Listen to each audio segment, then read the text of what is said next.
Bonjour à tous.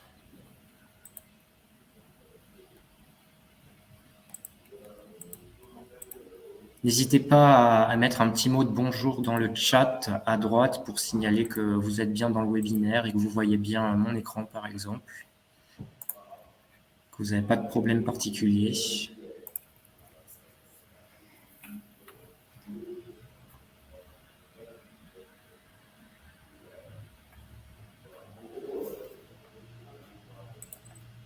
On va attendre quelques minutes que les derniers venus arrivent.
Donc on va commencer, si tout le monde est prêt. J'en profite pour demander si on voit bien mon écran, à savoir la première diapositive de la présentation.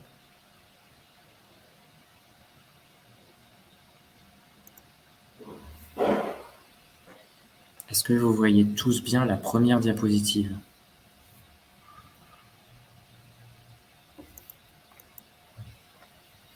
Bon, très bien. Dans ce cas, bonjour à tous. Bienvenue à ce webinaire sur la gestion des eaux de pluie qui s'intitule ainsi puisque c'est à destination de la cible artisanale et ça va être vraiment, si vous vous posez des questions sur comment les valoriser, si tout simplement ce projet est faisable pour vos entreprises avec les moyens que vous avez à disposition et voir qu'est-ce que vous pouvez en retirer.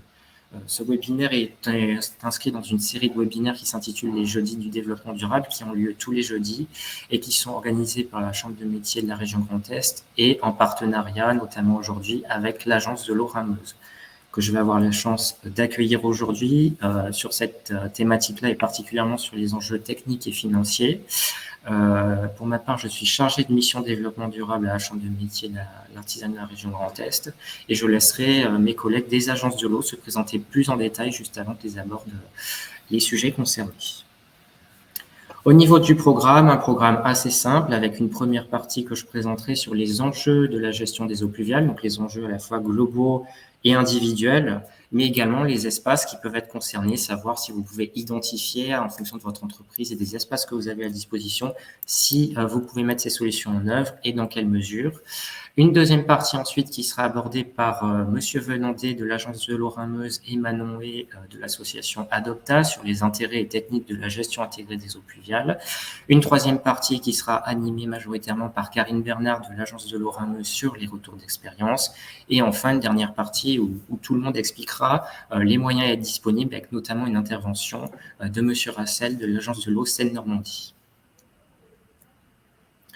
Au niveau des enjeux de la gestion des eaux pluviales, de manière très globale, on sait tous aujourd'hui qu'on a une ressource en eau qui paraît quand même très importante, puisque les 3/4 de la surface terrestre, eh bien, c'est de l'eau. Sauf que, au niveau de cette surface-là, il y a seulement 97% qui est, pardon, il y a seulement 3% qui est utilisable directement par l'homme pour les consommations, à savoir de l'eau douce. Les pourcentages restants sont de l'eau salée. Alors on pourrait se dire c'est pas forcément un problème, sauf qu'effectivement aujourd'hui on a de nouvelles technologies de désalinisation. Anecdotiquement, ça peut fonctionner sur des petites populations si vraiment il n'y a pas de meilleure solution. Ça reste des solutions qui sont très énergivores et pas forcément des solutions à long terme. Les 3% restants sont donc de l'eau douce et parmi ces 3%, seulement 1% sont réellement accessibles pour les activités humaines puisque 60% de cette eau douce est stockée en tant que glace ou inaccessible. Reste donc du coup les 30% qui sont dans les formations géologiques souterraines nommées aquifères, donc on pense tout de suite aux nappes phréatiques, et un tout petit pourcentage restant de manière très marginale sont les eaux douces de surface, où ça va être tout ce qui est lac, rivière. Et pourquoi est-ce qu'on en parle aujourd'hui dans l'artisanat? Parce que même si ça peut paraître peut-être un peu moins important que l'industrie ou d'autres secteurs, l'artisanat a un rôle à jouer dans la réduction des consommations, puisque c'est une ressource qui va être amenée à se réduire. Et l'artisanat correspond quand même à 6% des consommations totales. Et là, au niveau des enjeux plus individuels, pourquoi est-ce qu'on s'intéresse à l'eau? Eh bien, tout simplement parce que malgré l'actualité en ce moment, on parle beaucoup d'énergie, du coût de l'énergie qui est très important. Eh bien, l'eau, même si aujourd'hui elle coûte relativement peu cher, elle va être amenée à augmenter et son prix peut d'ailleurs varier en fonction des régions. Et pourquoi cela? Eh bien, parce qu'aujourd'hui, dans ce qu'on paye, au niveau de l'eau, on paye une partie de la pollution qui est engendrée par les activités humaines, particulièrement les activités agricoles. Donc, en fonction des territoires, ça va beaucoup varier. On dit qu'en moyenne, le coût de la pollution sur le prix de l'eau, c'est 7 à 12%. Et localement, sur des endroits très pollués, on peut atteindre jusqu'à 140% de surfacturation. À savoir qu'à l'échelle du pays, d'un pays comme la France, c'est un surcoût qui est chiffré à environ 2 milliards d'euros aujourd'hui. Et on se doute bien que si on ne réduit pas cette pollution, le coût de l'eau va mécaniquement augmenter. Pourquoi on a cette augmentation du coût liée aux pollutions? Eh bien parce que les milieux sont pollués par de nouvelles molécules, les équilibres physico-chimiques sont modifiés, donc on a des organismes comme par exemple l'algue verte pour les milieux marins qui peuvent être toxiques, qu'il faut gérer pour rendre l'eau potable et l'eau utilisable pour les activités humaines. Et de fait, ça nécessite de nouvelles infrastructures, de nouvelles technologies, de l'argent dans la recherche et le développement sur ce secteur-là pour dépolluer ces eaux. Et donc, automatiquement, ça va s'en ressentir sur le coût de l'eau, de même que l'entretien de ces infrastructures qui dépendent également de la ressource énergétique. Donc, si en plus, en parallèle, l'énergie augmente, le coût de l'eau est amené à augmenter. Donc, là est tout l'intérêt d'essayer de réduire ces consommations d'eau, à la fois pour économiser la ressource, bien entendu, et ça on le verra juste après, mais aussi pour des raisons de coût, tout simplement. Et là, je parlais justement de l'enjeu global de la qualité de l'eau qui va se dégrader et la raréfaction de la ressource. C'est à cause notamment du climat qui aujourd'hui change lentement mais sûrement. On a quand même une augmentation de la température à l'échelle du globe qui augmente, peu importe les régions, que ce soit l'air ou bien l'eau. Alors l'air, on l'a tous mesuré, y compris cet été dernier, mais ce qu'il faut comprendre, c'est que lorsque l'eau augmente en température, l'équilibre chimique et biologique est modifié, puisqu'il y a certains micro-organismes qui sont favorisés au détriment d'autres, et des nouvelles molécules qui vont se créer et qui vont venir polluer les milieux et donc diminuer à long terme la qualité de l'eau. Également, couplé à cela, des épisodes de sécheresse qui vont être amenés à être de plus en plus longs, de plus en plus fréquents et de plus en plus intenses. On a tous en tête l'épisode de sécheresse de l'été dernier, qui est un cas qui peut être amené à se généraliser. Alors, sur la droite, vous avez une petite carte qui présente les anomalies de précipitation du mois de juillet dernier. On voit très bien qu'à l'échelle de quasiment tout le territoire, on a une anomalie qui est d'à peu près 80%, ce qui est quand même pas anodin, d'autant plus qu'elle a duré sur plusieurs mois. Donc, on a cette raréfaction de la ressource. En plus, on a un risque d'épuisement des ressources souterraines qui sont prévues d'être de moins 30 à moins 55% d'ici 2050. En plus d'une multiplication des vagues de chaleur, on parle d'un facteur x2 à x3 d'ici 2050. Donc, à la fois se protéger de l'augmentation du coût de l'eau, mais également mieux l'économiser, mieux s'en servir pour mieux partager la ressource. Autre aléa et autre enjeu de la gestion des eaux pluviales, ce sont les inondations. Ce sont des phénomènes qui sont de plus en plus fréquents pour diverses raisons, car l'intensité des pluies qui augmente au fur et à mesure du temps, puisque effectivement on a des épisodes de sécheresse, mais les pluies sont de plus en plus intenses, et lorsque les pluies très intenses pénètrent des sols qui des fois ont été secs, elles ont beaucoup de mal à pénétrer, donc elles ruissellent, et ça occasionne souvent des points de stagnation dans les points les plus bas de la topographie, et ça occasionne des inondations, comme par exemple on l'a vu dans le centre-ville de la ville de Reims l'été dernier, donc c'est l'illustration qui est sur la diapositive, où là vraiment l'avenue Jean Jaurès était un point de stagnation, et donc tous les commerces et artisans de la zone ont été sinistrés. Et couplé à cela, en plus, le fait qu'on a eu quand même tendance ces dizaines de dernières années à urbaniser très facilement. Or, l'urbanisation, c'est pas toujours un enrobé poreux, c'est-à-dire que ça va être un enrobé imperméable qui ne va pas laisser passer l'eau, ne va pas laisser s'infiltrer, donc elle va ruisseler d'autant plus que les précipitations sont fortes, et donc c'est un autre facteur de l'aggravation de ces phénomènes d'inondation. Si maintenant on aborde les espaces concernés de manière un peu plus concrète, évidemment on y pense tous, il y a la toiture. Pourquoi la toiture en particulier? Parce que déjà ce sont souvent des surfaces qui sont en hauteur. Évidemment ça va beaucoup varier en fonction des bâtiments. Alors je fais une pause, on me dit qu'on ne m'entend plus. Est-ce que quelqu'un peut confirmer ça? Non, on s'entend très bien, nous. D'accord, très bien, bon, j'ai continué. Alors peut-être que...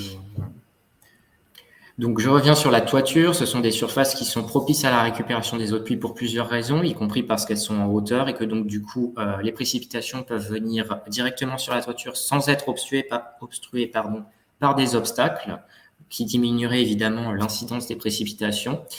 Ça va dépendre également de la surface totale. Évidemment, plus la surface de toiture est élevée, plus on va avoir une quantité de précipitations récupérables qui va être importante. Exposition, évidemment, en fonction des vents dominants, la pluie ne tombe pas toujours à la verticale, donc c'est important de se poser ces questions-là en amont lorsqu'on réfléchit sur son espace de toiture.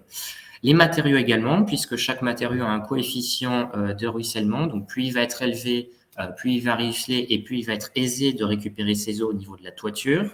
La pente également, ça va jouer beaucoup sur les débits qu'on va récupérer. Et enfin, bien évidemment, la pluviométrie de la région locale. On se doute bien qu'on ne va pas forcément se tourner vers ces solutions-là dans des territoires secs, et particulièrement là où la solution va être la plus importante, c'est là où la pluviométrie va être étalée dans le temps, c'est-à-dire que tous les mois, on va avoir un apport régulier pour avoir une certaine sécurité. J'ajouterai également au niveau de ces eaux de toiture qu'évidemment on ne peut pas en faire n'importe quoi puisque l'eau n'est pas potable et sans traitement préalable on ne peut pas l'utiliser, hormis pour l'arrosage des espaces verts ou encore le lavage des voiries par exemple. Autre surface concernée, les voiries et espaces de stationnement. Donc, on y pense forcément assez rapidement parce que ça peut être des surfaces qui sont relativement importantes et qui sont soumises directement aux pluies. Et une fois que les pluies tombent directement sur ces surfaces, il va y avoir plusieurs devenirs possibles. Soit l'enrobé est imperméable, et là, c'est un peu le cas général qu'on va rencontrer. Les eaux ne vont pas pouvoir s'infiltrer dans le sol, elles vont ruisseler et elles vont se diriger vers des points de stagnation.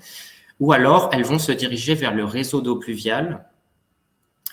Et à ce moment-là, si le réseau sature, eh bien, ça augmente le risque d'inondation, en plus de tous les désagréments évidemment qu'on connaît, et ça augmente également le risque d'inondation.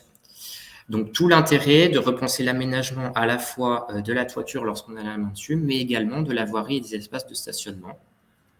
D'autant plus qu'il y a des solutions d'enrobés perméables qui, là, vont permettre, et ça on y reviendra plus en détail après, qui vont permettre une infiltration directement à l'endroit où les pluies tombent, ce qui va permettre de décharger les réseaux d'eau pluviale, mais également éventuellement de les stocker s'il est possible de mettre en œuvre ce type de moyens.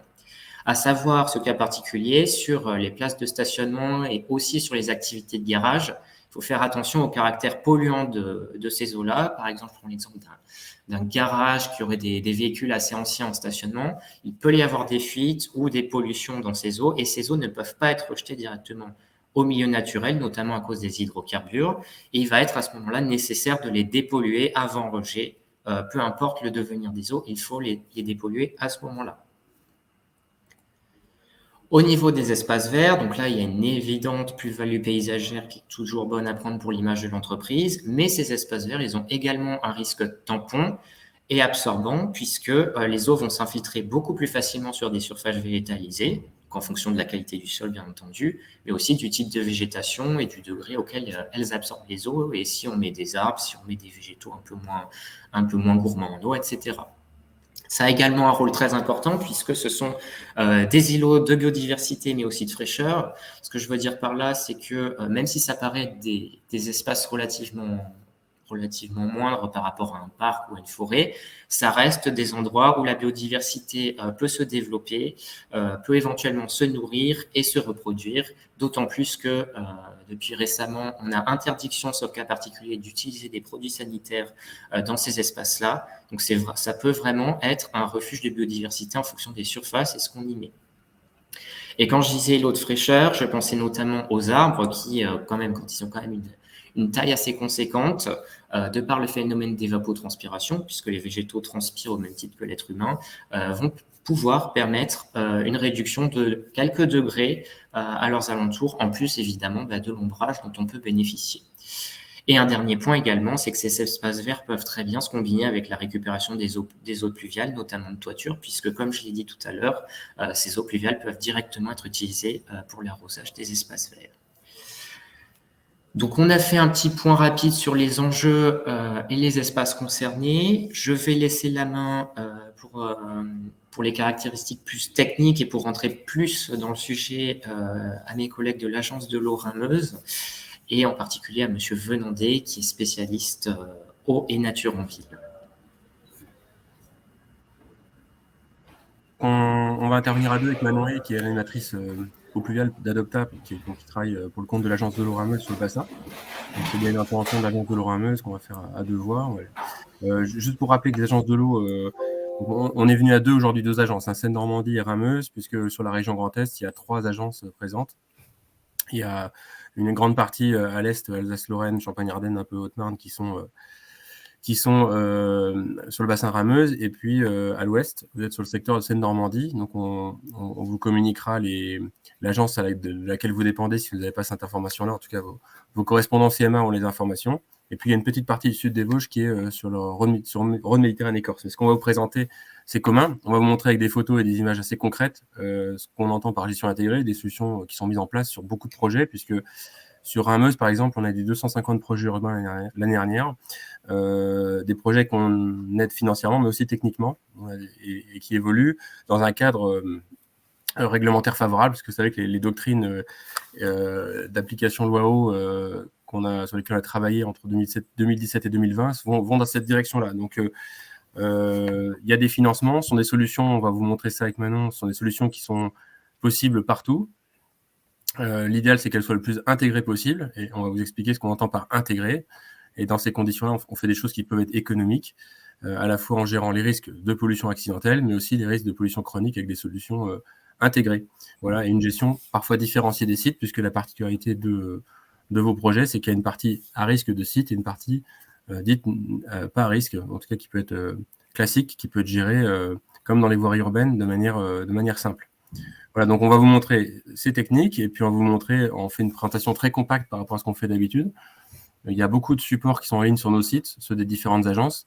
Il y a des webinaires qui sont en replay et puis il y a également donc des vidéos, des fiches auto-expérience. On vous communiquera ces éléments-là et on aura un petit temps en fin d'échange pour répondre à vos éventuelles questions.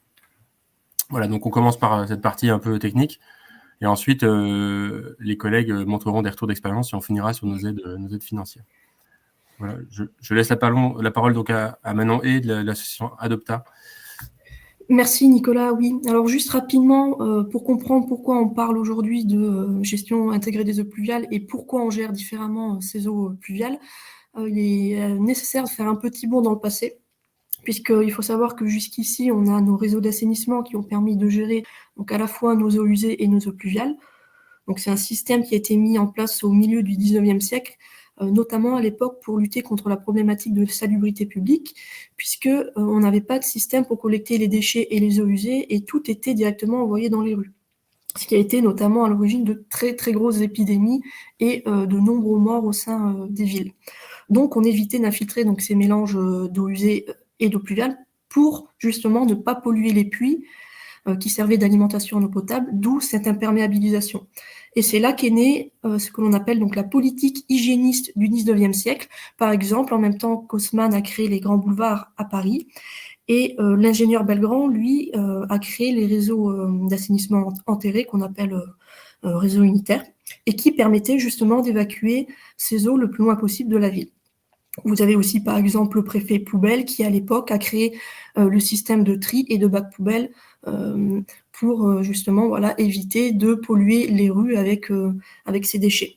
Donc on voit bien qu'on a conçu tous ces systèmes classiques pour pallier une problématique plutôt hygiéniste. Donc c'est un système qui a fonctionné un certain temps.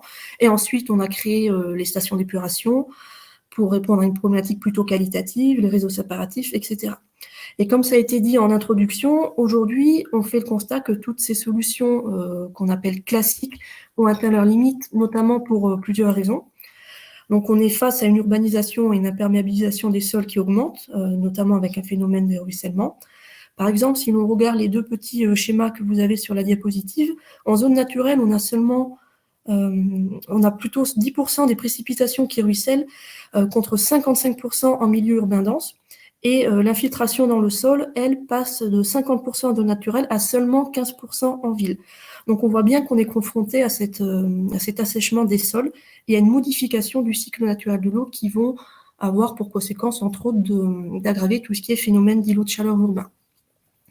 Ensuite, vous avez tout ce qui est problème d'inondation lié à une surcharge des systèmes d'assainissement. Donc on a vu quelques photos sur les diapositives introductives.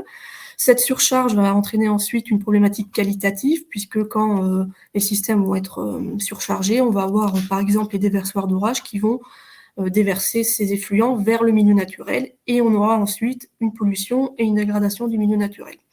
Donc on voit bien aujourd'hui qu'on ne peut plus gérer ces eaux pluviales de manière classique, et qu'il faut changer notre mode de gestion. Et c'est là qu'on en vient à la gestion durable et intégrée des eaux pluviales. C'est-à-dire qu'on va considérer ces eaux de pluie comme une richesse, une ressource, et non plus comme un déchet. C'est-à-dire qu'on va garder l'eau en surface pour pouvoir la mettre en scène dans les aménagements, dans les villes. Et pour ça, on va l'infiltrer le plus en amont possible pour rester le plus proche possible du grand cycle naturel de l'eau. Donc les bénéfices à la gestion durable et intégrée des eaux pluviales sont nombreux. Vous en avez quelques-uns ici sur cette diapositive. Donc, comme je le précisais, on va pouvoir diminuer les volumes rejetés puisqu'on va réduire les inondations. On va recharger les nappes phréatiques, notamment avec l'infiltration des eaux pluviales, donc nappes qui sont nos ressources en eau potable. On va réhydrater les sols et créer des îlots de fraîcheur urbains. Si nos sols sont réhydratés et végétalisés, on va pouvoir lutter contre les phénomènes d'îlots de chaleur urbains, puisque pour pouvoir créer des îlots de fraîcheur, il est vraiment nécessaire qu'on alimente les sols et les végétaux en eau pour qu'ils puissent évapotranspirer. On va aussi, lorsqu'on aura recours à des techniques plutôt végétalisées, favoriser la biodiversité. Et enfin, donc améliorer le cadre de vie avec un urbanisme qui sera beaucoup plus calme et beaucoup plus apaisé. Alors, on a une photo ici qu'on aime bien montrer lors des événements de sensibilisation. Vous avez deux rangées de platanes qui ont été plantées au même moment. Sur la rangée de droite, vous avez une bordure haute qui empêche l'eau de la voirie de ruisseler vers la bande d'espace vert et vers les platanes. Sur la rangée de droite, on n'a pas de bordure, on a une bordure à zéro qui permet à l'eau de ruisseler donc vers les espaces verts.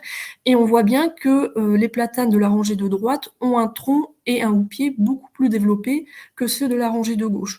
D'où vraiment cette nécessité d'alimenter en eau nos sols et nos végétaux, nos arbres, pour qu'ils puissent correctement se développer, évapotranspirer, etc. Alors, pour mettre en œuvre cette gestion dite durable et intégrée des eaux pluviales, il y a un certain nombre de grands principes à avoir en tête. Alors, premièrement, on va gérer la goutte d'eau au plus près de son point de chute, c'est-à-dire là où elle va tomber. On ne va pas la concentrer en un point et l'enterrer, on va plutôt chercher à la garder en surface. On va ensuite éviter de la faire ruisseler. puisqu'il faut savoir que le ruissellement, il est à l'origine de 85% de la pollution de la goutte d'eau. C'est-à-dire que plus elle va ruisseler, plus elle se chargera en éléments polluants, et ensuite elle va nécessiter un traitement dans des ouvrages qui sont dédiés et coûteux. Ensuite, on va éviter d'imperméabiliser. On peut aujourd'hui minéraliser sans forcément imperméabiliser. Il faut savoir qu'il existe une gamme de matériaux poreux très diversifiés. On va stocker et gérer sur place. Et enfin, le 6e point qui est très important, on ne crée pas d'ouvrage spécifique pour gérer les eaux pluviales. C'est-à-dire qu'on donne à minima 2 fonctions à un même espace pour gérer donc en plus ces eaux de ruissellement, par exemple. Sur une voirie, lors de la construction d'un nouveau lotissement, on peut par exemple modifier légèrement la constitution du corps de chaussée en créant du vide pour donner en plus cette fonction de gestion pluviale par rapport à la fonction première mécanique qui est de faire circuler des véhicules. C'est la même chose pour un espace vert. S'il y a une volonté de créer des espaces verts, en plus de l'amélioration du cadre de vie grâce à la mise en place de ces zones végétalisées, on va leur attribuer cette 2e fonction de gestion des eaux pluviales. Alors pour la mettre en œuvre, on a recours à ce que l'on appelle la boîte à outils des solutions techniques qu'on peut classer en 3 catégories. Donc vous avez ici en vert les solutions fondées sur la nature qu'on appelle aussi techniques vertes, qu'on va essayer de favoriser en premier, notamment pour tous les bénéfices qu'on a cités tout à l'heure. Par exemple, parmi ces techniques-là, on va retrouver l'anoue d'infiltration, l'espace vert inondable, le jardin de pluie ou encore la toiture végétalisée. Ensuite, en 2e catégorie, vous avez les revêtements de sol perméables qui permettent de minéraliser sans imperméabiliser. Là encore, on a un certain nombre de revêtements perméables tels que les dalles gazon, les dalles pavées, les mélanges terre-pierre, les bétons poreux, les enrobés poreux, etc. Et enfin, en dernier recours, lorsqu'on ne peut pas forcément mettre en place de solutions vertes ou des revêtements perméables, on a tout ce qui est ouvrage enterré ou techniques dites grises qui, une fois mises en œuvre, ne se verront plus. Alors par exemple, parmi ces techniques, vous avez la chaussée à structure réservoir, la tranchée ou le puits d'infiltration, ou encore le bassin enterré. Alors les premières solutions qu'on va vous montrer ce soir, donc, ce sont les techniques vertes, donc les solutions fondées sur la nature. Alors vous avez la noue d'infiltration qui est généralement la plus connue. Alors la noue, il ne faut pas la confondre avec un fossé. Le fossé, lui, il aura vraiment cette vocation de récupérer par exemple des eaux de voirie et de les évacuer. Il va avoir des pentes assez abruptes, alors que la noue, c'est vraiment un espace vert avec une légère dépression. Elle aura vraiment des pentes très douces et on va pouvoir l'aménager paysagèrement. On va d'ailleurs plutôt recommander de planter et d'aménager une noue plutôt que de l'engazonner. Alors il faut savoir que la noue peut avoir 2 configurations. Comme sur le schéma ici, vous avez une noue simple. L'eau s'infiltre directement à travers le sol, mais vous pouvez aussi avoir des noues qui sont par exemple couplées à des tranchées d'infiltration, donc qui sont des massifs où on va pouvoir stocker temporairement l'eau de pluie, et qui seront mises en place donc sous la noue. Et cette tranchée-là, on va par exemple la mettre en œuvre si on a une capacité du sol, de stockage d'un sol qui est peu perméable, ou si on a une emprise au sol qui est insuffisante. Il faut également savoir qu'on peut alimenter les noues d'infiltration de 2 façons différentes, soit en surface, par exemple, comme ici, les eaux de la voirie ou du trottoir sont directement plantées vers l'espace vert, ou alors elle peut être alimentée par le bas, c'est-à-dire par canalisation. Alors soit dans la tranchée si on a une tranchée d'infiltration, ou alors par canalisation qui se déverse directement dans la noue d'infiltration au niveau d'une descente de gouttière.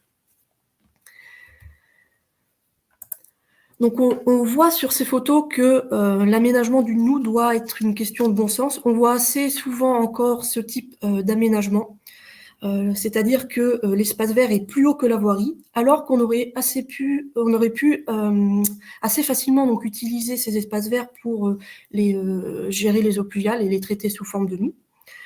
Et le principe va consister à avoir un espace vert qui sera plus bas que la voirie, pour pouvoir justement gérer de manière diffuse les eaux de ruissellement, par exemple de zones de parking, comme sur la première photo.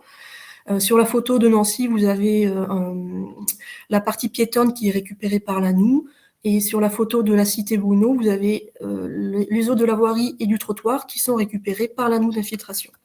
Juste maintenant ici, donc Quand on parle de solutions économiques, vous voyez, ces solutions-là, elles sont faciles à faire, économiques, écologiques, tout ce qu'on veut. Parfois, on n'a pas l'emprise. Parfois, il y a un délaissé le long d'un bâtiment où vous avez une inconstructibilité qui ne peut pas être exploitée. Ou vous avez un espace, par exemple, une aire de pique-nique pour les clients employés. Elle peut tout à fait être utilisée, légèrement creux. Hein, c'est-à-dire que c'est des surfaces, on voit ici, qui peuvent être très planes et entretenues de la même façon.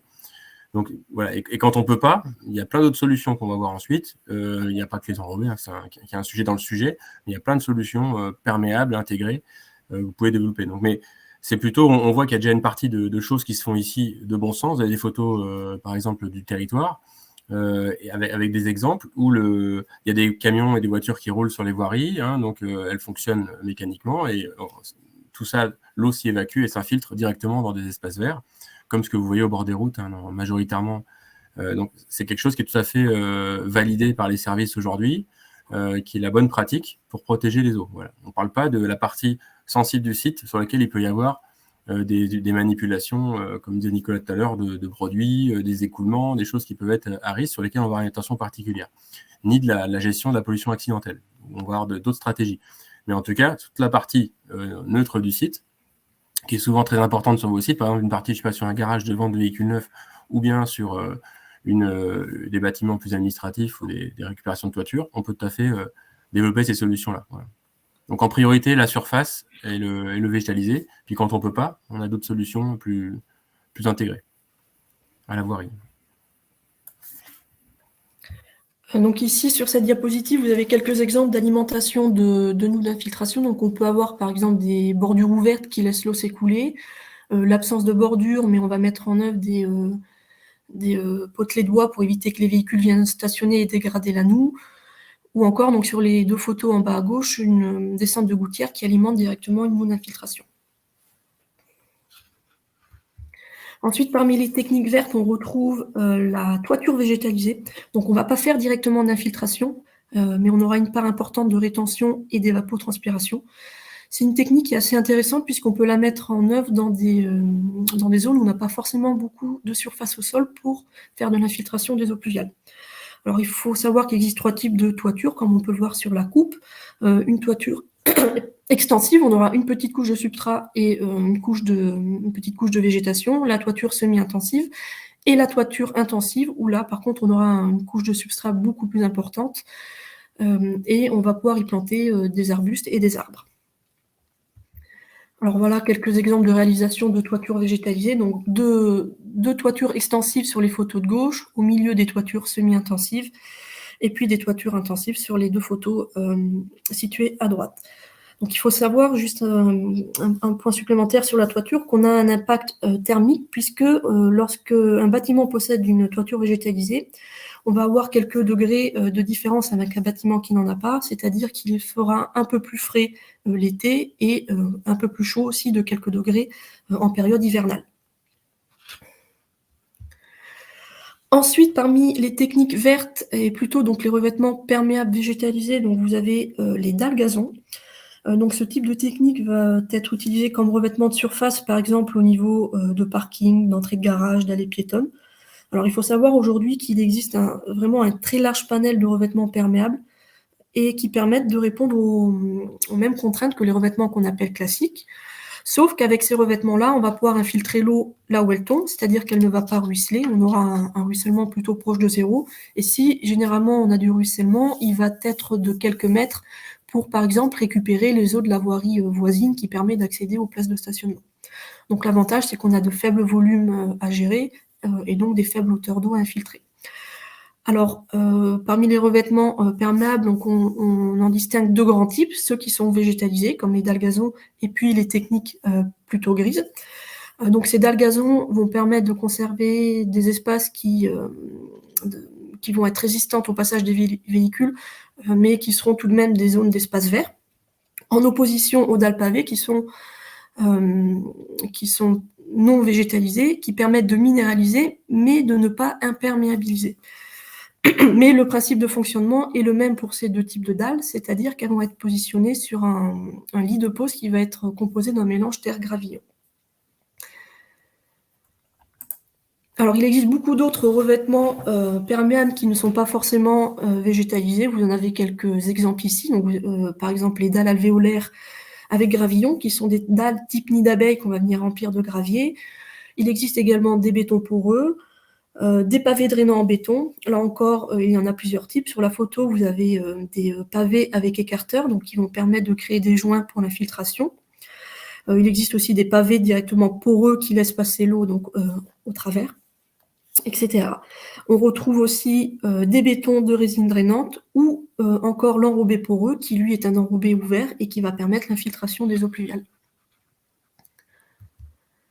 Parmi les techniques végétalisées, vous avez ensuite le jardin de pluie qu'on appelle également jardin en creux et qui va pouvoir donc retenir temporairement les eaux de gouttière ou de ruissellement pour ensuite les infiltrer et les évapotranspirer.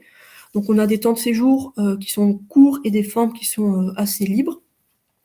Donc c'est par exemple une technique qu'on va mettre en œuvre au niveau d'une parcelle, mais elle peut aussi s'adapter au niveau d'un aménagement beaucoup plus global. Et avec cette solution-là, on va avoir plutôt, en plus de la fonction hydraulique, une fonction esthétique. Par contre, il faudra bien veiller à ce que les végétaux plantés acceptent à la fois la présence et l'absence d'eau, puisque ce sont des techniques qui seront en eau que de manière temporaire. C'est la même chose pour l'anneau d'infiltration. Donc ici, vous avez quelques photos de jardin de pluie, et notamment donc, sur la photo de gauche, le jardin de pluie du showroom de l'Adopta à Douai. Parmi les techniques vertes, il existe la mare. La mare qui, par contre, est totalement étanche. S'il y a de l'infiltration, elle se fera au niveau des flancs supérieurs, donc par évacuation, donc au niveau des reliefs les plus hauts. Et cette mare-là ou ce plan d'eau vont pouvoir assurer des fonctions de rétention. On peut venir les végétaliser, comme sur la photo de droite, ce qui permet de créer une plus-value paysagère. Et puis la dernière technique verte qu'on voulait vous montrer aujourd'hui, donc ce sont les espaces verts inondables, qu'on appelle aussi espaces verts multifonctionnels, puisqu'ils vont pouvoir assurer une fonction hydraulique en temps de pluie et une fonction récréative en temps sec. Ce peut être par exemple un parc, une aire de jeu, un terrain de football ou autre. Et c'est des zones qu'on va aussi pouvoir aménager de manière esthétique, qui vont pouvoir aussi contribuer à l'embellissement et au retour de la nature en ville. L'avantage avec ces techniques-là, c'est qu'elles sont composées de reliefs assez légers pour pouvoir diriger les eaux de ruissellement tout en douceur. C'est-à-dire qu'on n'aura pas de risque d'insécurité pour les habitants, puisqu'on est sur des phénomènes de montée du niveau d'eau qui sont très lents. Donc on n'a pas besoin de clôturer ce type de solution. Donc voilà pour on va dire un échantillon des techniques vertes qui existent aujourd'hui. On va ensuite passer aux techniques dites grises ou ouvrages enterrés qui, une fois réalisés, ne se verront plus. Alors la première solution qu'on vous montre parmi les techniques grises, c'est la tranchée d'infiltration que j'ai évoquée rapidement tout à l'heure avec la noue. Donc la tranchée d'infiltration, c'est concrètement un massif de matériaux qui va pouvoir stocker temporairement les eaux pluviales. Donc c'est un matériau bien sûr qui va être insensible à l'eau et au gel. Généralement, on utilise de la grave non traitée, qui est un caillou grossier comme sur la première coupe. Avec cette grave non traitée, on va avoir un indice de vide de l'ordre de 35%. Mais il faut savoir qu'il existe aussi des structures alvéolaires ultra légères qui ont un indice de vide de 95%, qui sont beaucoup plus onéreuses que de la GNT et beaucoup moins écologiques. Donc on va essayer de prioriser tout ce qui est cailloux grossiers. Donc il s'agit d'un massif enterré qu'on va protéger d'un géotextile pour éviter le colmatage de la structure. Tout comme la noue, la tranchée d'infiltration peut avoir deux types d'alimentation.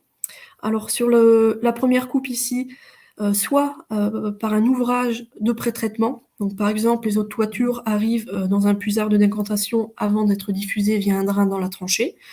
Ou alors, la tranchée peut être alimentée par ruissellement de surface, c'est-à-dire que la voirie, par exemple, est pantée vers la tranchée d'infiltration. Donc c'est une solution qu'on peut mettre en œuvre sous espaces verts, sous pistes cyclables, sous voiries, sous trottoirs, etc. Voilà ici quelques illustrations. Donc deux tranchées en grave non traitée à gauche et au milieu, et puis sur la photo de droite, une tranchée en structure alvéolaire ultra légère. Ensuite, parmi les techniques dites enterrées, on va retrouver la chaussée à structure réservoir, donc qui est une chaussée dimensionnée de manière classique, mais qui va être en plus capable de gérer l'eau de pluie. Et elle va obtenir cette fonction hydraulique grâce au corps de chaussée qui va être constitué de matériaux insensibles à l'eau et au gel, tout comme la tranchée.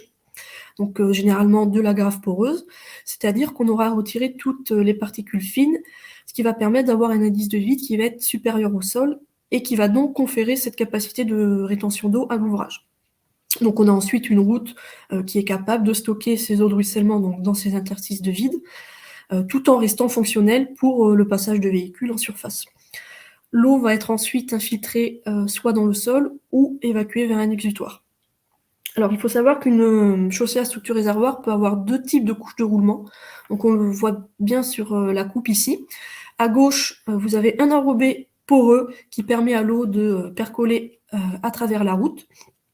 Ou alors vous pouvez avoir un enrobé dit classique, mais qui va être couplé à un ouvrage de collecte, comme par exemple une bouche d'injection, pour ensuite injecter les eaux de ruissellement dans le corps de chaussée via un drain de diffusion. Alors, petite précision, l'enrobé poreux, on ne va pas le mettre en place dans des zones où on aura des virages. Comme c'est un enrobé qui est plutôt ouvert, il est un peu moins lié et il pourra s'arracher un peu plus vite. Et on va éviter également de le mettre en place dans des zones où on aura des risques de salissure, de souillure.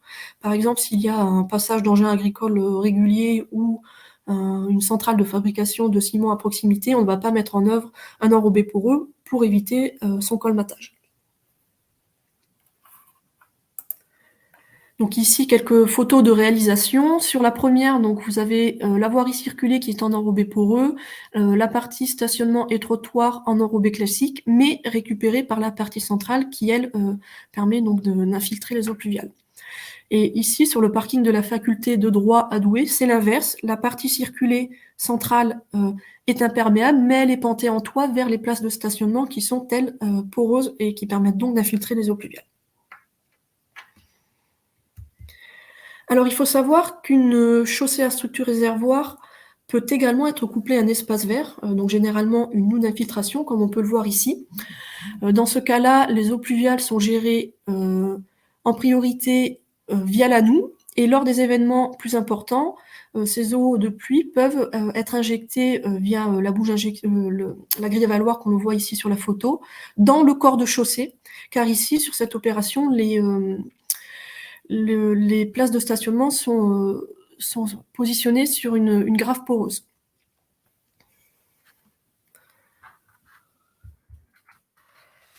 Ensuite, parmi les techniques grises, on a la cuve de récupération des eaux pluviales, donc cuve de récupération de réutilisation des eaux pluviales. Donc il en existe deux types. Vous avez la cuve hors sol, qu'on met généralement en œuvre dans nos jardins, ou la cuve enterrée. Alors elles sont utilisées pour un usage généralement extérieur. Il faut savoir qu'il existe pour la mise en place de cuves deux arrêtés ministériels. Alors celui du 21 août 2008 qui donne les dispositions de récupération des eaux pluviales à l'intérieur et à l'extérieur des bâtiments, à savoir qu'à l'intérieur, c'est uniquement pour l'alimentation des sanitaires et le lavage des sols. Et puis, vous avez l'arrêté ministériel du 17 décembre 2008 qui est relatif au contrôle des installations, puisque normalement, lorsque vous mettez en œuvre une cuve enterrée pour une réutilisation à l'intérieur, la cuve doit être déclarée en mairie. Parmi les techniques grises, on a ensuite le puits d'infiltration. Alors avec le puits d'infiltration, on ne va pas du tout réaliser la multifonctionnalité que j'évoquais tout à l'heure en introduction. C'est vraiment un ouvrage qui est dédié uniquement à de l'infiltration. Donc on essaie d'y avoir recours vraiment en dernière solution si on ne peut pas mettre en œuvre d'autres techniques. Alors c'est un ouvrage enterré qui va pouvoir infiltrer au fond et autour donc, de sa structure. Donc, il va être constitué d'anneaux béton perforé, il peut faire quelques mètres de profondeur, on n'a pas de fond, on est directement positionné sur les cailloux. Et ce puits-là, il va falloir l'alimenter via un ouvrage de décantation, par exemple un puisard de décantation pour les eaux de toiture. Alors ce puits, une fois qu'il est réalisé, donc on ne le voit plus, on a juste un tampon verrouillable en surface. Par exemple, sur la première photo, vous avez le puits qui récupère les eaux de la toiture de l'habitation. Sur les 2 photos centrales, vous avez des puits d'infiltration qui récupèrent les eaux de ruissellement de la voirie. Et puis, on vous a mis aussi une photo d'un puits qu'on qualifie d'artisanal puisqu'il a été réalisé par un particulier. Et enfin, la dernière technique qu'on vous montre aujourd'hui, c'est les ouvrages de stockage modulaires. Alors, tout comme le puits, avec ce type de technique, on ne met pas du tout en œuvre la multifonctionnalité des ouvrages, on réalise uniquement de l'infiltration des eaux pluviales.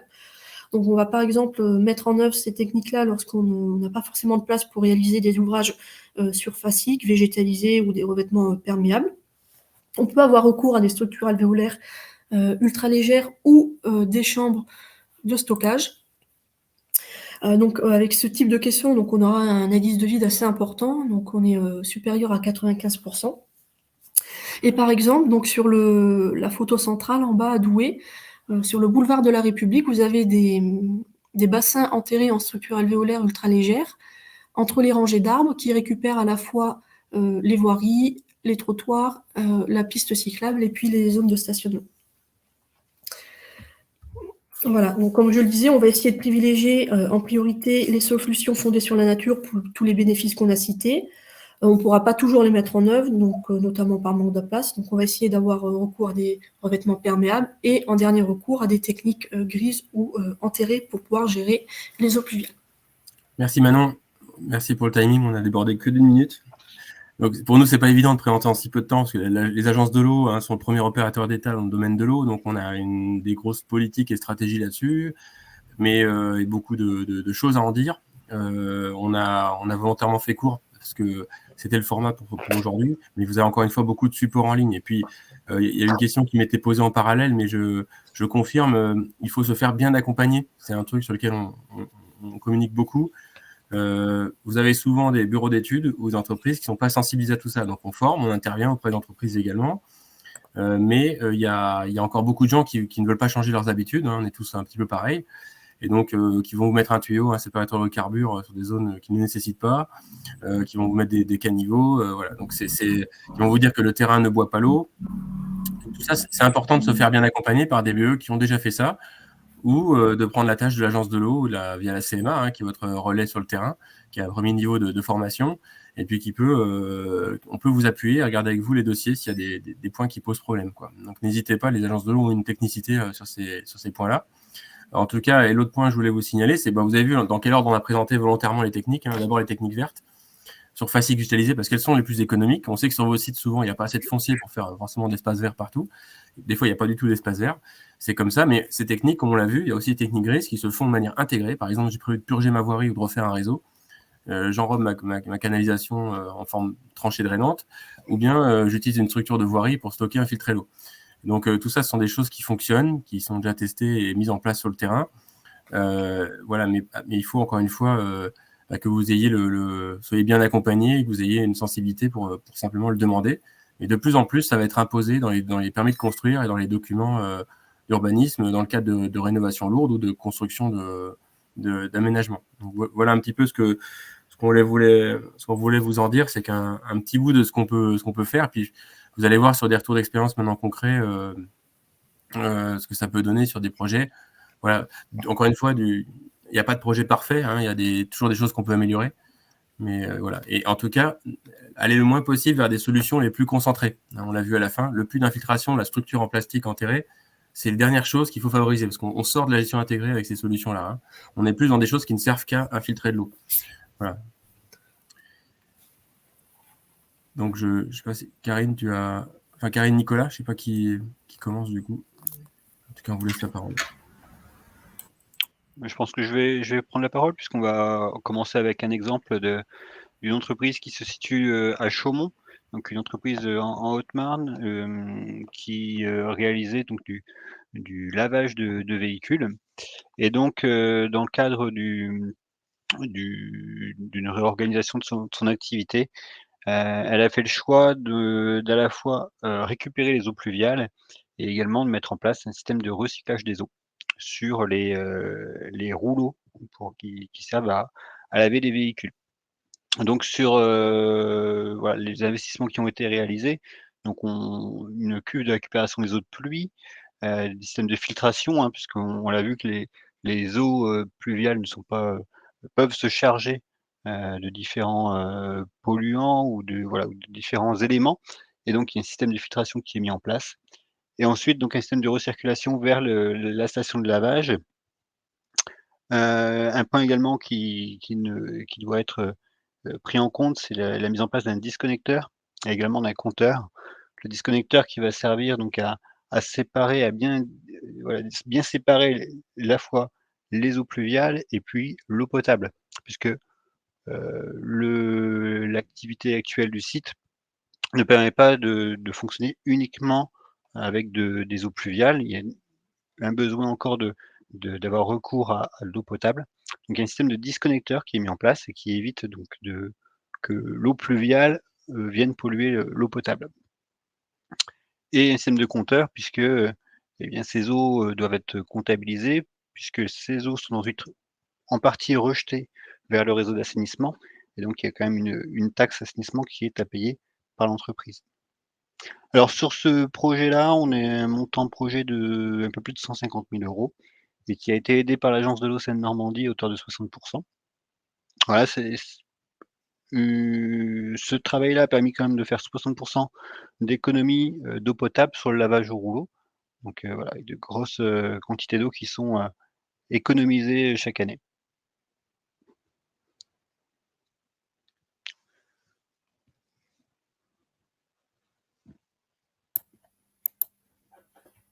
Donc, Karine Bernard, je suis chargée d'intervention à l'agence de l'eau rameuse et je vais vous présenter donc 2 exemples bien différents.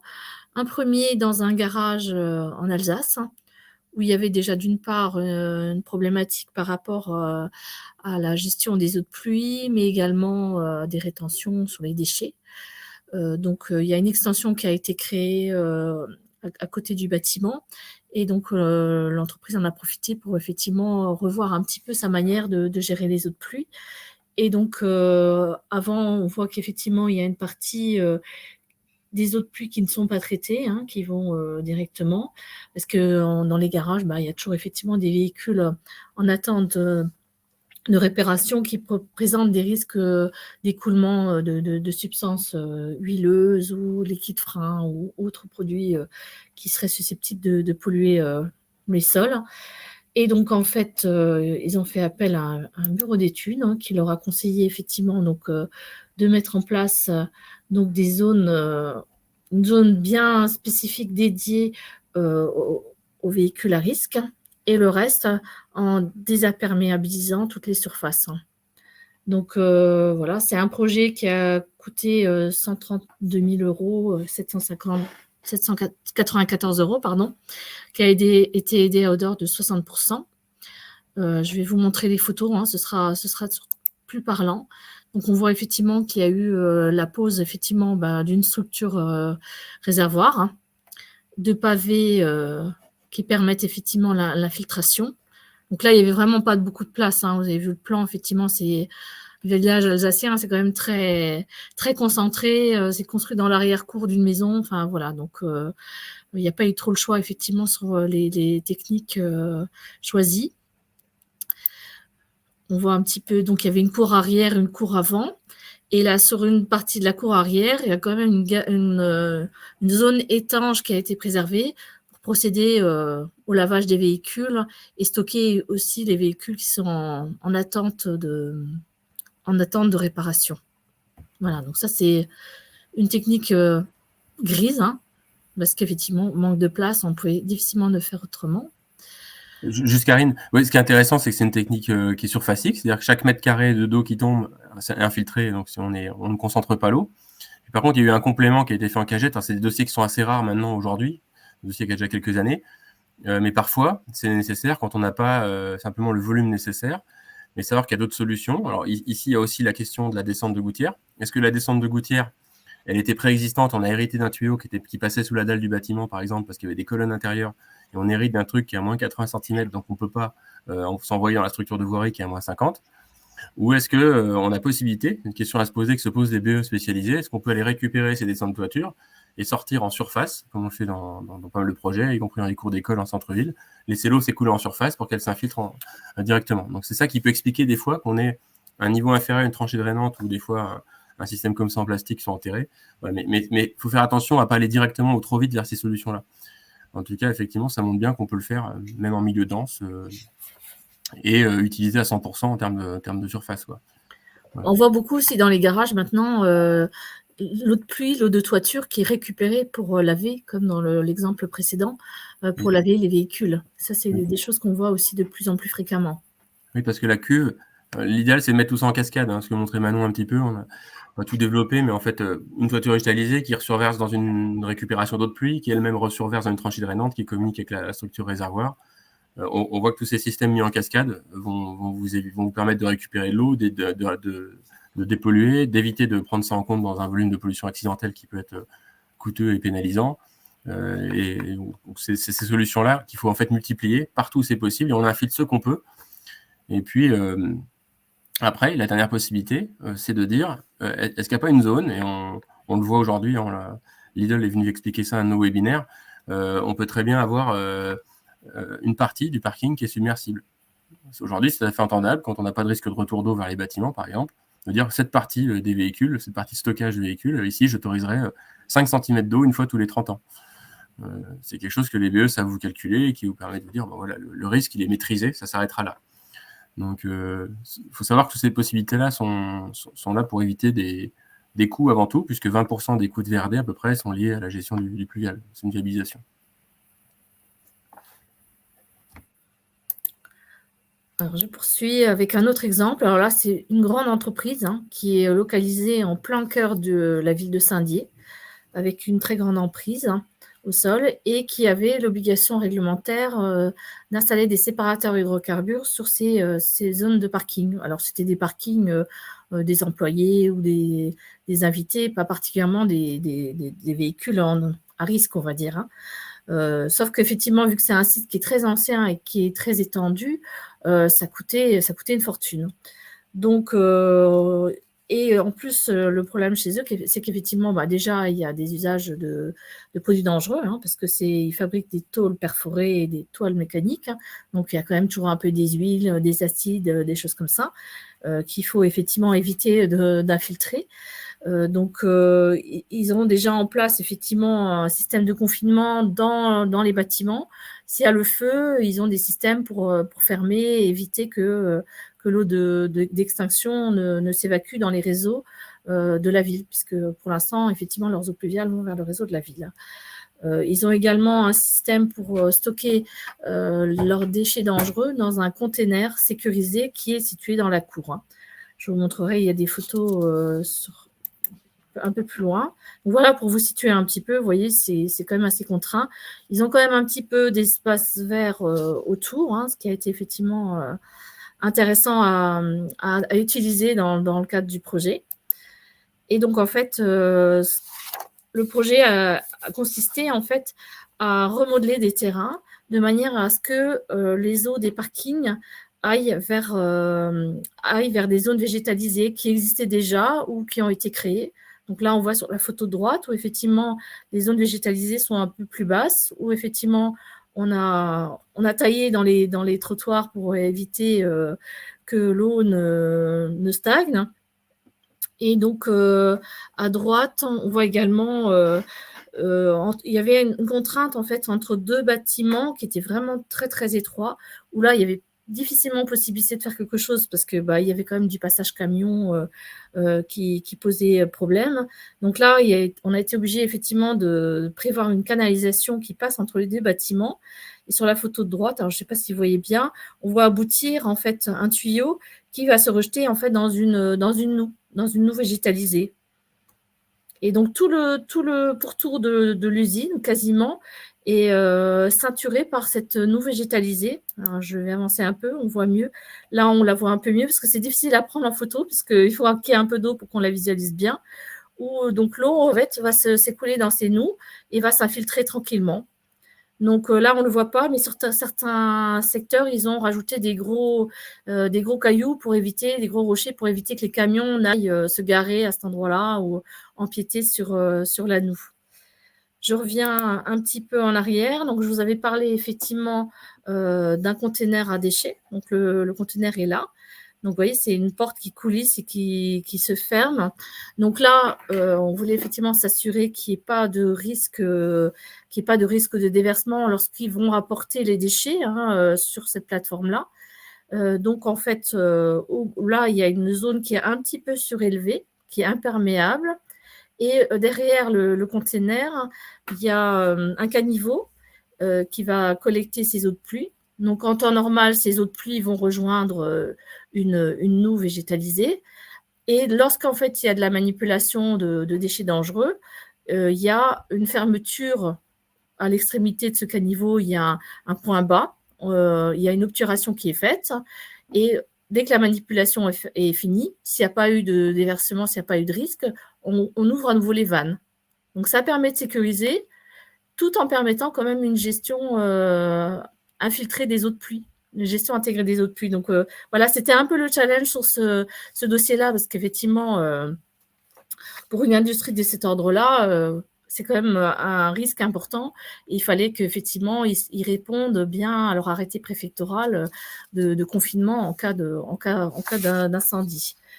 Donc, ces travaux ont aussi permis en fait de favoriser un peu le maintien des espaces verts. Alors, j'ai pas de photos dessus, mais ils en ont profité pour effectivement mettre une petite aire de pique-nique pour les ouvriers entre midi vont s'installer là pour déjeuner. Ils en ont profité pour effectivement refaire un petit peu leur parking qui était vraiment très dégradé. Et voilà, ça donne une image de marque de l'entreprise qui est quand même très sympathique et très agréable aussi à vivre pour les employés. Donc voilà, c'est un projet qui permet effectivement aussi de favoriser la recharge de la nappe et qui réduit les rejets vers le réseau. Là, encore une fois, on est sur une surface de 65 000 mètres carrés qui ont été gérés par infiltration. Donc voilà, c'est quand il pleut, ça fait quand même des volumes assez conséquents. Le coût des travaux, alors le coût que nous, on avait retenu, effectivement, il y avait une partie étude, bien sûr, sur un site de cet ordre-là, c'est important. Les travaux estimés ont été de 273 340. Alors, bien sûr, ils ont été plus élevés que ça, mais il y a des postes on n'a pas pris tout en compte. On a pris certains postes où, effectivement, où c'était vraiment qu'un usage, on va dire, remettre un enrobé propre, où il n'y avait pas forcément, on les a pas pris en compte. Et puis, il y a eu un petit peu d'aléas aussi. Mais voilà, l'aide de l'agence a été quand même décisive et incitative, puisqu'elle s'est élevée à 119 719 €. Et le rendu en fait, de l'entreprise a été vraiment, voilà, ils sont vraiment très satisfaits de cette installation-là. Je crois que aussi le rôle de l'agence de l'eau, là, ça a été quand elle est sur place. Et puis, tu les as conseillés sur la méthodologie. Tu as fait le lien aussi avec les services de l'Adréal, l'UD. Et puis, c'est ce travail-là qui est fondamental aussi pour l'agence de l'eau. Donc, nous, vous voyez, là, on arrive 65 000 mètres carrés déconnectés pour ce prix-là. Ça veut dire que ça coûte vraiment pas très cher. Si, en plus, il n'y avait pas de pré-projet de l'entreprise. C'est-à-dire que l'entreprise n'avait pas prévu de refaire ses parkings, mais on comprend que s'il y avait en plus un projet de réfection des voiries, c'était un coup nul sur ces parties-là. Donc, vous voyez, c'est pas cher du tout parce qu'en fait, c'est des solutions surfaciques et végétalisées qui ont été utilisées au maximum. Et on voit ici l'autre point intéressant vraiment de ce dossier. En plus, c'est une ICPE, donc on voit qu'il y a un vrai risque particulier. Le bâtiment à risque a été traité. On voit qu'il y a eu des financements de l'agence pour aider les parties à risque du site d'écoulement. Mais surtout le reste, qui représente, je ne sais pas, Karine, mais peut-être 80-90% de la surface du site. Un truc comme ça, non, j'imagine. La partie qui est non à risque, entre guillemets, qui peut être infiltrée directement. Disons que le seul problème, c'est que les autres toitures, ça a été un peu compliqué. Celles-là, on n'a pas pu les infiltrer parce qu'en fait, c'était trop compliqué de récupérer les autres toitures. Dans les anciens bâtiments, des fois, c'est un peu à l'intérieur des bâtiments, c'est un petit peu plus compliqué. Donc, mais voilà, elles sont évacuées presque vers un cours d'eau qui passe derrière, la Meurthe qui passe pas très loin, donc c'était pas un gros problème, on va dire. Donc du coup, quasiment toutes les voiries ici étaient pas considérées comme à risque. C'est la partie bâtiment qui pouvait être isolée et gérée dans le bâtiment en cas d'événement accidentel. Et puis tout le reste a été géré en surface avec des petites choses simples. Voilà. Donc c'est un bon exemple de gestion différenciée sur un site avec un coût raisonnable. Et puis on voit l'intérêt aussi que peut avoir l'agence de l'eau sur vos dossiers. C'est des dossiers plus petits ou plus simples, mais il ne faut pas hésiter à contacter l'agence de l'eau quand vous avez un projet en amont. pas directement déposer une demande d'aide. On a déjà des échanges régulièrement avec des entreprises qui sont en train de concevoir pour vous le projet. Pas hésiter à nous contacter pour avoir un petit appui technique si c'est quelque chose qui bloque un petit peu ou que votre maître d'œuvre vous dit c'est pas possible, le sol n'infiltre pas. Voilà. Je rajoute d'ailleurs qu'effectivement, dans le cadre d'une délocalisation ou l'implantation sur un nouveau site, les modalités de l'agence prévoient effectivement, c'est une condition d'éligibilité à une autre aide, d'étudier cette gestion, la possibilité de gérer ces eaux à la parcelle. Voilà, on essaye effectivement d'inciter lorsqu'il y a des projets. C'est l'occasion, effectivement, quand il y a une pelleteuse qui arrive, qui commence à faire des travaux, de réfléchir à cette gestion-là et de l'intégrer dans l'aménagement du terrain. J'en profite pour continuer sur les aides de l'agence. Hein. Donc, je vais présenter rapidement, effectivement, nos modalités d'aide. Hein. Donc, je pense que vous les connaissez un petit peu, mais en tout cas, n'hésitez pas à revenir aussi vers l'animateur de votre secteur de la chambre de métier. Donc, les agences de l'eau, vous accompagnent pour des aides de lutte contre la pollution, alors toxique ou pollution classique. Hein. On accompagne les deux genres de pollution. Également, tout ce qui est prévention de pollution accidentelle, hein, donc dans l'artisanat, tout ce qui est rétention, gestion des eaux de pluie. Mais aussi, ce qui est moins connu, c'est tous les aménagements qui vont permettre de s'adapter aux effets du changement climatique, par effectivement la gestion intégrée des eaux de pluie, mais également les aménagements de biodiversité au sein des entreprises. Hein. Donc, de plus en plus, effectivement, on a des sites qui s'équipent, qui mettent en place des haies, qui mettent en place des mares, des zones végétalisées, des prairies, des vergers. Enfin, voilà, ça c'est possible aussi, même sur un site industriel, et ça peut favoriser grandement la biodiversité. Donc, nos aides sont encadrées par l'Europe. Hein, donc, on a des contrats de biens particulières, hein, notamment les taux d'aide, hein, qui vont de 50 à 70% pour les études. Donc, les taux d'aide sont en fonction du statut de votre entreprise. Pour une petite entreprise, les taux d'aide seront de 70% pour les études, 60% pour les travaux. Pour les moyennes, on passe à 60% de subvention. Pour les études, 50% pour les travaux. Et les grandes entreprises, 50% pour les études et 40% pour les travaux. Voilà. Donc, qu'est-ce qu'on peut... Là, il y a une petite présentation pour vous montrer effectivement quel poste. Hein, donc, la gestion intégrée des eaux de pluie, on en a parlé, avec la végétalisation associée. Tout ce qui est technologie propre qui va soit vous permettre effectivement de produire moins de déchets dangereux, moins d'effluents, ou vous permettre une économie d'eau. Alors, on ne vous accompagnera pas forcément sur la totalité de l'investissement, parce que si c'est une technologie propre, il s'agit déjà, dans un premier temps, d'un outil de production. Donc, on prendra que la plus-value qui permet en fait un gain environnemental. On peut vous accompagner pour des opérations préliminaires à l'épuration. Donc, voilà, tout dépend un petit peu de votre activité. Donc, préliminaire avant un rejet vers un réseau urbain, bien sûr. Hein. La prévention des pollutions accidentelles, donc le stockage des déchets, les bassins de confinement aussi, les bassins de confinement des eaux d'extinction. Et les démarches zéro pesticide qui sont en lien effectivement avec la végétalisation associée. Les zones de rejet végétalisées, ce sont des fossés végétalisés qu'on met à la place, on va dire, d'une canalisation en béton qui permettent encore d'avoir une petite épuration et d'avoir surtout également un petit peu de biodiversité sur le site. Comment ça se passe pour demander une aide? Alors, ce qui est très important, c'est surtout de nous solliciter avant de passer commande. Ça, c'est le premier point. Si vous avez passé commande, nous, on ne peut plus vous accompagner. Il faut vraiment nous faire la demande en amont. Donc, dans l'idéal, prenez déjà contact avec votre animateur ou directement avec un chargé d'intervention à l'agence de l'eau rameuse. Ensuite, on va vous donner en fait la procédure pour déposer une demande d'aide qui consiste dans un premier temps à créer un compte. Ensuite, vous aurez un mot de passe et à partir de là, vous pourrez déposer une demande d'aide. Nous, on voit arriver les demandes d'aide, on regarde si le dossier est complet administrativement et le plus rapidement possible, on vous renvoie un message pour vous dire votre dossier est complet et vous pouvez démarrer, vous pouvez engager les investissements. Ça, c'est vraiment fait pour ne pas vous retarder dans vos projets.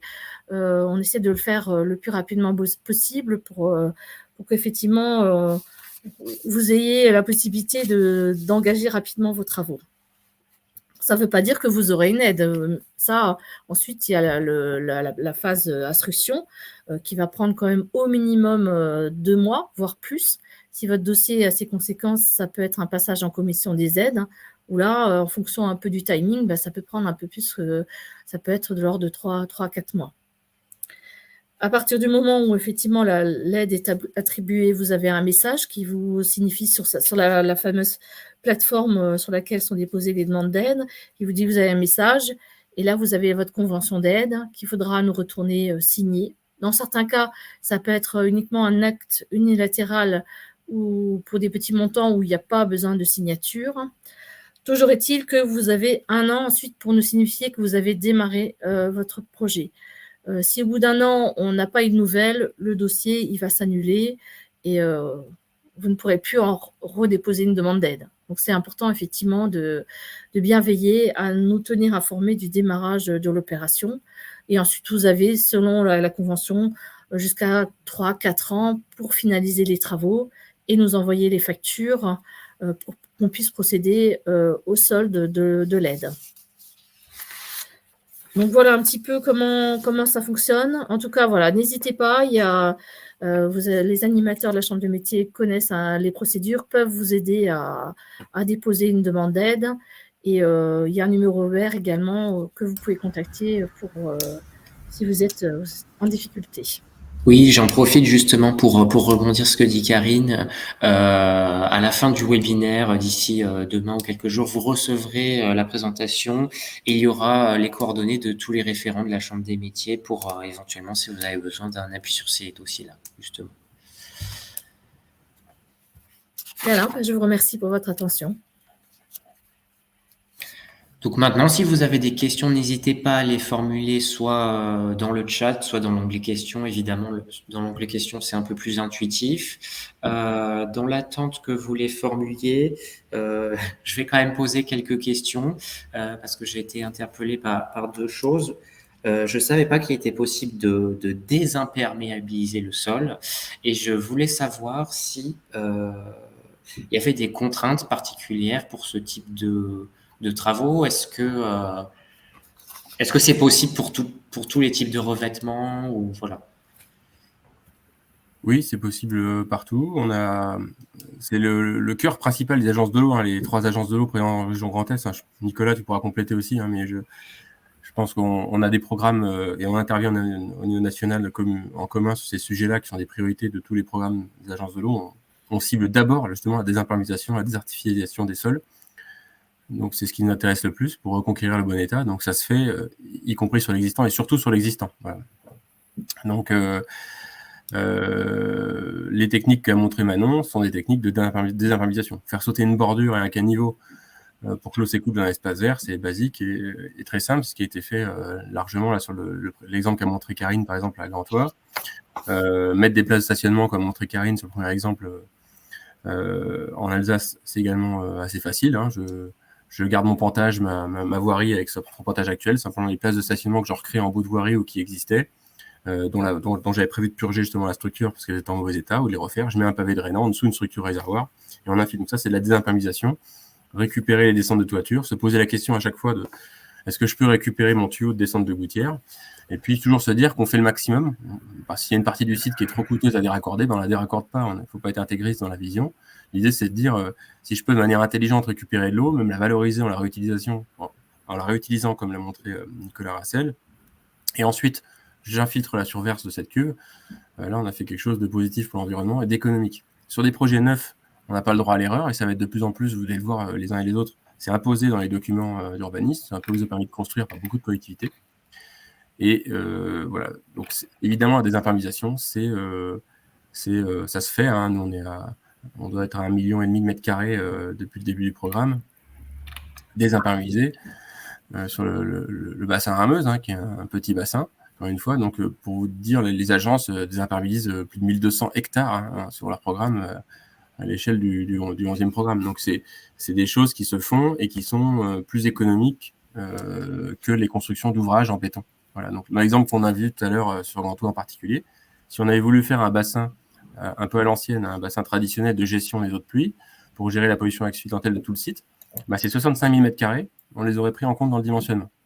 Donc, vous auriez payé un ouvrage en béton ou un ouvrage en tout cas étanché de grande surface qui aurait consommé du foncier, qui n'est pas donc du foncier cessible mais du foncier perdu, et qui aurait été utilisé pour qui aurait été intégré à ce dimensionnement-là pour un risque qui ne concerne pas cette partie-là. Ouais, donc, c'est tout l'intérêt aussi d'avoir ce genre d'approche, outre l'aspect écologique, il y a l'aspect économique, l'aspect foncier aussi qui est important. Alors, je rejoins ce que dit Nicolas Venandé, hein, d'autant plus que les agences Seine-Normandie et Rameuse ont à peu près les mêmes modalités sur ces thématiques-là. Donc, effectivement, les projets qu'on accompagne concernent. Alors là, l'exemple qui avait été présenté, c'est sur une station de lavage, mais on a vraiment tout type d'activités qui sont accompagnées. Et en fonction également des projets, de ce que souhaite faire l'entreprise. Est-ce qu'on est simplement sur de la désimperméabilisation ou est-ce qu'on souhaite réutiliser cette eau? On va pouvoir adapter les techniques et voilà, on a des projets vraiment très variés qui sont accompagnés, que ce soit en fonction de la taille de l'entreprise également ou de l'ambition qu'on souhaite y apporter. Donc, n'hésitez pas en tout cas si vous avez ce type de projet. Et puis, l'agence de l'eau pourra certainement vous accompagner. Donc chaque agence, dans le détail, les petites choses qui changent, mais c'est les points de détail que Karine n'a volontairement pas détaillé ici parce que votre contact CMA ou directement l'agence de l'eau pourra vous l'expliquer. Mais en gros, on a des plafonds d'aide ou des taux d'aide qui peuvent varier. Voilà, mais pour faire simple, hein, chez nous, par exemple sur Rameuse, c'est 16 € d'aide possible par mètre carré. Pour faire simple, quand on désimperméabilise et qu'on végétalise des surfaces ou qu'on désimperméabilise et qu'on en technique grise, comme l'a montré Karine, c'est l'aide possible. Voilà. On peut apporter 16 € par mètre carré pour faire simple, en prenant en compte vos surfaces de toiture, de parking, etc. Voilà. Modulo, et ça peut être un peu plus dans certains cas quand on est. Voilà, mais en gros, c'est à peu près cette valeur-là qui est moyenne. Donc voilà, si vous avez 10 000 m², on peut apporter 10 000 fois 16 € d'aide sur un projet. Et on peut surtout vous aider techniquement, vous conseiller, comme l'a fait Karine là sur Gantois, vous conseiller un bureau d'études ou en tout cas vous financez une étude simplement pour étudier ces solutions. Et puis quand vous êtes coincé parce que l'entreprise, un bureau d'études ne veut pas ou ne sait pas, n'hésitez pas à contacter vos conseils. Oui, 16 €, c'est quand on est pour une grande entreprise. Hein. Parce qu'en fait, on a un plafond à 40 € du mètre carré, mais avec un taux d'aide à 60%, ça fait plus que 16 €. 16 €, c'est pour un taux grande entreprise. Voilà, je ne vends pas du rêve, hein, on part sur le minimum. Voilà. Et puis, je pense que chez Seine-Normandie, ils ont aussi des plafonds différents. Je crois Nicolas qui a un plafond. Sur les entreprises, non, on n'a pas ce système de plafond, c'est uniquement pour les collectivités. Donc, comme on est sur des actions collectives, on n'a pas cette contrainte. Il n'y a pas de plafond, donc c'est encore mieux. Merci beaucoup pour ces éclaircissements. Je vois qu'on a une nouvelle question sur les toitures végétales, sur les toits à pignons. Est-ce que tout simplement ça existe puisque non, effectivement, les exemples qu'on a vus, les toits sont plats la plupart du temps. Toit à pignon, on peut parler de pignons multiples ou de pans de toiture. Deux pans de toiture, c'est très simple, hein, on peut gérer l'eau de chaque côté, hein, parce que l'idée c'est de gérer l'eau plus près d'où elle tombe, au niveau de chaque descente de gouttière. Hein. Donc si sur un projet neuf, au niveau de chaque descente de gouttière, s'il y a à proximité une possibilité d'injecter l'eau à la surface de voirie, ou encore mieux, la laisser s'écouler en surface vers une zone un peu plus loin, ou ça peut être directement dans un espace vert qui est autour du bâtiment. Alors ça, on a d'autres exemples qu'on aurait pu montrer là, mais qui existent comme ça.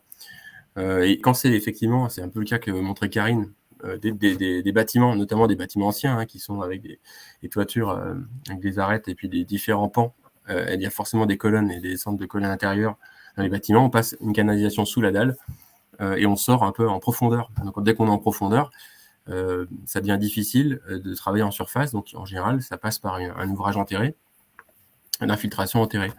Voilà, donc ça, c'est des cas un peu plus difficiles, un peu moins rentables. Il y a pas mal de cas, faut étudier, où on peut trouver des solutions. Par exemple, si on a prévu, dans le cas d'une opération collective, par exemple, de reposer une canalisation pour justement du traitement de l'eau usée ou de la pollution accidentelle, on peut profiter de la fouille de cette canalisation aussi pour faire une tranchée drainante, par exemple, qui ira bien, parce que si on doit faire une tranchée de 2 mètres de large, on la remplit de matériaux ouverts, hein, comme disait Manon, un 30-60, un 20-60 au lieu d'un 0-60, quelque chose de fermé. On va créer 30% de vide dans la structure, on va créer des centaines de litres de stockage au mètre carré, et du coup, on va pouvoir stocker des événements comme ça. Donc, il y a ce type de solution qui peut être aussi réfléchi. On a aussi possibilité de mettre en charge des canalisations quand elles sont en dessous des bâtiments. Voilà. Et puis, quand on a un terrain qui est favorable, on peut aller un peu plus bas. Mais vraiment, le réflexe, c'est d'essayer d'éviter ces bassins grillagés, forte pente, qui sont souvent des verrues, qui vous coûtent cher en entretien, dans lequel il faut descendre. C'est quelque chose qui correspond à l'ancienne conception et qu'on essaie d'éviter vraiment au maximum aujourd'hui, en tout cas pour ce qui ne relève pas de la pollution accidentelle. Parfois, on a une obligation à faire du mix. Alors, le lien que vous a mis Manon, par exemple, vous pouvez aller voir, hein, c'est une vidéo qu'on a fait il y a quelques années, sur une déchetterie qui était ICPE également, où les eaux de la déchetterie s'écoulent régulièrement directement vers des noues, en surface. Et puis, il y a une procédure calée avec le SDIS qui permet, quand il y a une pollution, quand il y a un incendie, de fermer 2 bâtards d'eau et puis que l'eau vienne tomber dans les ouvrages enterrés existants qui sont des ouvrages de pure rétention, qui sont là pour stocker cette pollution accidentelle. Donc ce genre de choses, ça se pense. Et il y a d'autres solutions hein, sur des bâtiments de logistique ou autres. On peut gérer avec les toitures, on peut retenir sur les toitures, on peut avoir des systèmes qui permettent à l'eau de s'écouler vers les noues et de se couper en période d'incendie pour retenir l'eau. Voilà, il y a plein de solutions, mais il faut penser de manière intégrée. Penser du bâtiment à la voirie, aux espaces extérieurs. Et ça, c'est à nouveau un petit peu de technique, un petit peu de temps à passer pour les bureaux d'études. On voit qu'il n'y a rien de compliqué. Simplement, c'est un temps à passer et puis un peu d'envie et de connaissances sur le sujet, quoi. Donc, de plus en plus de bureaux d'études, je l'écrivais là, sont bons dans ces sujets-là et se forment là-dessus. Voilà. Mais quand on vous dit que c'est pas possible, alors que avant que vous construisiez, l'eau était infiltrée, il faut que ça vous mette la puce à l'oreille. Il ne faut pas hésiter à en parler un peu à vos agences de l'eau, au CMA, et puis voilà, à questionner le bureau d'études et on pourra vous appuyer. Alors, juste pour compléter les propos de Nicolas et répondre à la question, les toitures végétalisées peuvent se mettre en place sur des toitures en pente, mais on aura plutôt recours à des solutions, alors je ne sais pas si vous vous souvenez de la diapositive, à des solutions extensives, c'est-à-dire qu'on aura une petite couche de végétation et une petite couche de substrat. On ne pourra pas mettre de toiture intensive ou semi-intensive sur des toitures en pente. Pour le cas spécifique des toitures végétalisées, effectivement. Et tu avais mis une photo d'ailleurs du site Pocheco du Nord, là, qui est une industrie qui est sur toiture végétalisée. Oui. J'en profite pour répondre à une question sur les conteneurs maritimes pour stocker les déchets dangereux.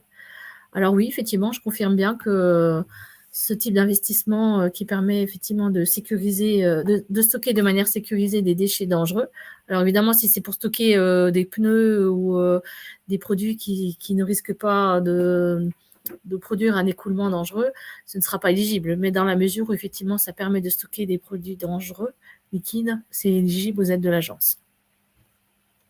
Et souvent, on a des containers qui stockent à la fois la cuve neuve, la cuve de produits neufs, et à côté, voire même la cuve de distribution d'huile, par exemple, et les déchets au même endroit. Donc, oui.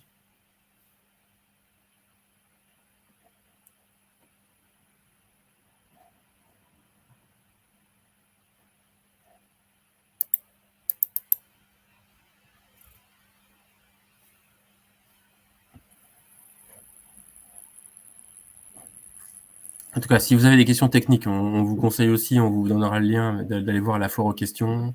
Enfin, encore une fois, chaque agence de l'eau, hein, chacune des 3 agences produit beaucoup de choses. Mais il y a des foires aux questions, comme celle qu'on a produite sur Rameuse, il y a 111 questions-réponses assez simples sur la pente, le gel, la toiture végétalisée, comment ça marche, les structures de chaussée et leur portance, la pollution et nous, Voilà, j'en oublie forcément. On l'a fait évoluer chaque année, on en remet chaque année. Il y a aussi un observatoire qui est sur notre site. Encore une fois, ça existe sur tous les sites des agences de l'eau, ce type de documents, mais avec des références près de chez vous. On en a actuellement 500 sur le bassin Rameuse qui sont référencés, ou 800, je ne sais plus maintenant à combien on est, mais en tout cas, on en a beaucoup.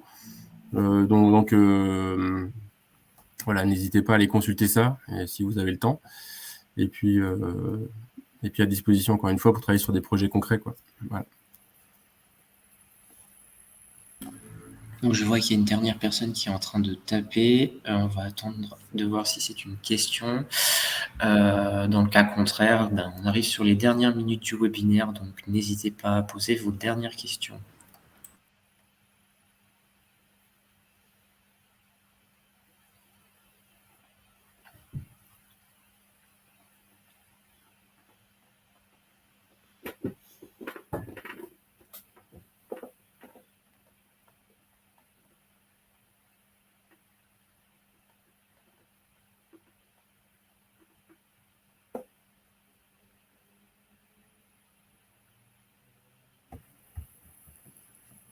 Je pense qu'on peut boucler, Nicolas, parce que c'est des remerciements, donc on remercie.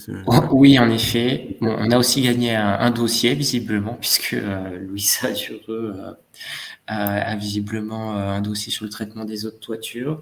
En tout cas, merci à tout le monde d'avoir participé, tant au niveau des intervenants que des participants. Donc, comme on vous l'a dit, la présentation sera disponible